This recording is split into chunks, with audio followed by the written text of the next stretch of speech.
Magandang araw, ako po si Mark Lester Liraga. Ito po ang aking daily devotion ngayong November 16. Ano ang kahulugan ng Yahweh Rapha? Yahweh, Names of God series na tinalakay po ni Pastor Russell Campos sa 365 Daily Devotion. Ang Bible verse ngayong araw ay galing sa Exodus chapter 15 verse 26.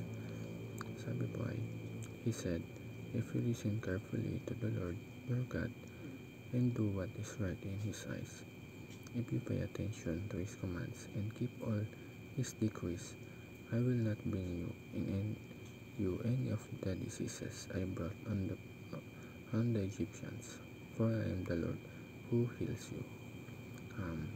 Alam nyo, sa panahon ngayon ay ang daming taong naghahanap ng healing, hindi lang physical kundi pati emotional, mental, spiritual, at pati relational. Kaya sobrang ganda ng revelation ni Lord dito sa pangalan niya na Yahweh Rapha, na ang ibig sabihin ay the Lord who heals.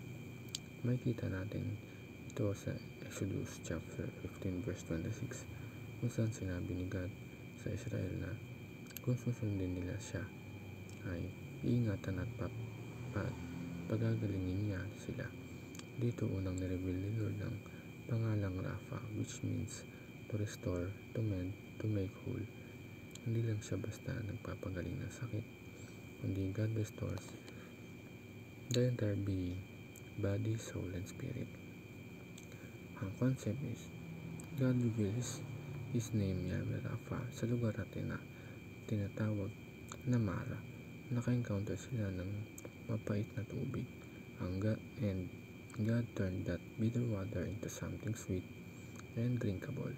Ganyan din si Lord sa buhay natin.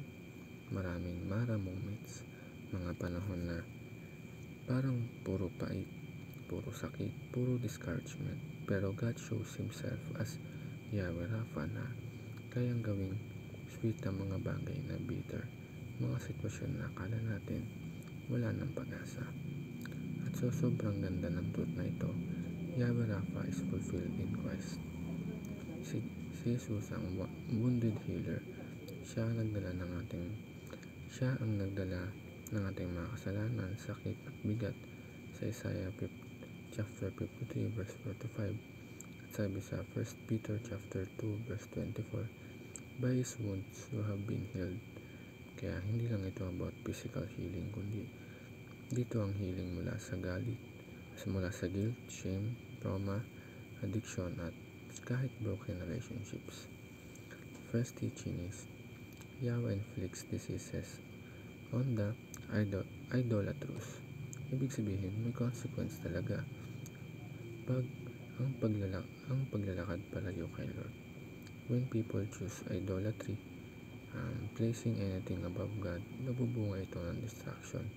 Hindi dahil gusto ni Lord manakit, kundi dahil kapag lumayo tayo sa Kanya, lumalayo tayo sa source ng life and protection. Pangalawa, Yahweh is the healer of His servants.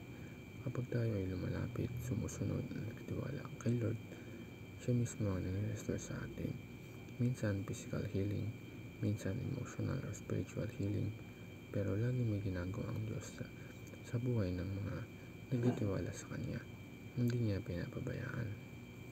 Ang last, Yahweh incarnate is the wounded healer.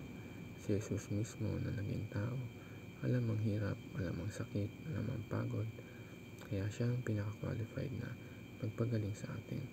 Because He carried our wounds so He can restore us. Siya ang nagbigay ng tunay na healing na hindi kayang ibigay ng mundo. Yun lamang po.